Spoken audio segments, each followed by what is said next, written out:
मुरादाबाद में शवों का अंतिम संस्कार करने के लिए करना पड़ रहा है इंतज़ार। आपको बताते चले, मुरादाबाद में तेजी से बढ़ रहा है कोरोना संक्रमित मरीजों के चलते मुरादाबाद के प्रशासन व स्वास्थ्य विभाग में हड़कंप मच गया है। कोरोना संक्रमित मरीजों की संख्या तेजी से बढ़ रही है, तो वहीं कोरोना से मरने वालों की संख्या भी एक चिंता का विषय बनता जा रहा है। मुरादाबाद के लोकोशेड मोक्ष धाम पर कोरोना से मरने वालों के आंकड़े प्रतिदिन 10 से 15 पहुँच रहे हैं। कोरोना महामारी के चलते पूरे देश में लोगों की स्थिति बदहाल है और बद से बदतर होती जा रही है। लोगों को सही ढंग से इलाज नहीं मिल रहा है, जिसके चलते मौतों का आंकड़ा अचानक से ही बढ़ गया है।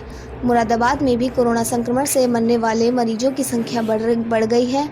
ऐसे में मुरादाबाद के कब्रिस्तान और मोक्ष धाम में शवों का दाह संस्कार करने के लिए इंतज़ार करना पड़ रहा है। मुरादाबाद में मोक्ष धाम के कार्यरत राहुल ने बताया, जितनी चिताओं के अंतिम संस्कार करने की जगह है, साथ ही यहाँ पर जगह भी नहीं बची है। एक दिन में 10 से 15 अंतिम संस्कार किए जा रहे हैं, जिसमें ज़्यादातर संख्या कोरोना वायरस से मरने वालों की है। साथ ही यह भी बताया, मोक्षधाम प्रवेश करने की अनुमति नहीं दे रहे हैं और जितनी शवों की संख्या अंतिम संस्कार की है वह पूरी हो गई है। अब हालात यह है, यहाँ पर शव रखने की भी जगह नहीं है।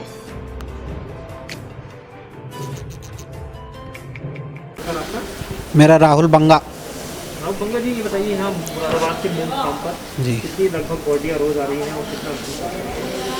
अभी कोरोना काल में तो 10 से 15 बॉडी रोज आती हैं। अभी आप देख सकते हैं, थोड़ा सा आप उधर दिखाएंगे चिताओं की तरफ, तो करीब 15 दाह संस्कार हो चुके हैं अभी तक। कोविड-19 के लगभग 10 हो चुके हैं, 5 सामान्य हैं और 3-4 की अभी खबर और है जो आने बाकी हैं। अभी डेड बॉडी कितनी आ रही है पर डे के हिसाब? पर डे के हिसाब से 7 तो आती हैं, उससे आगे भी हो जाती हैं। 7 तो बिल्कुल आ रही हैं। 7 मिनिमम रोज आ रही है। जी।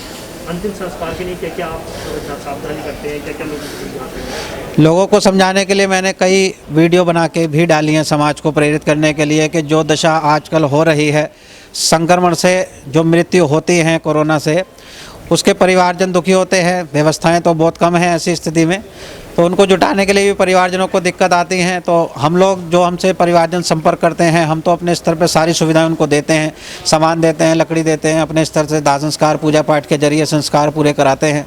लेकिन जो लोग ब्राह्मण के माध्यम से कार्य नहीं कराते, फिर उनको समस्या आती है, क्योंकि उनके लिए कुछ करने वाला कोई नहीं होता।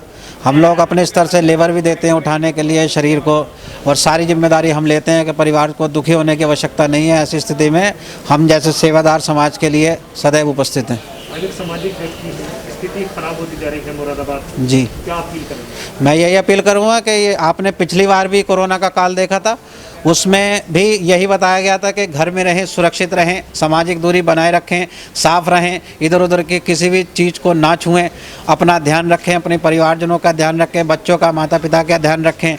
अब जो स्थिति हुई है, हम यहाँ पे जो दाह संस्कार होते हैं उनकी वीडियो बनाते हैं, उसको हम आगे भेजते हैं ताकि ये समाज तक पहुँचे, समाज इसे देखे, देखकर उसको ये पता चले कि कितनी भाव्य, कितनी दर्दनाक स्थिति है। इस स्थिति में भयंकर गर्मी है, ऐसी गर्मी में पीपीई किट 5 मिनट के लिए पहनना भी बहुत मुश्किल है, लेकिन परिवारजन की मजबूरी है। पीपीई किट पहन के ही संक्रमण से जो मृत्यु होती है उसका दाह संस्कार किया जाता है, तो परिवारजनों को बहुत कष्ट होता है।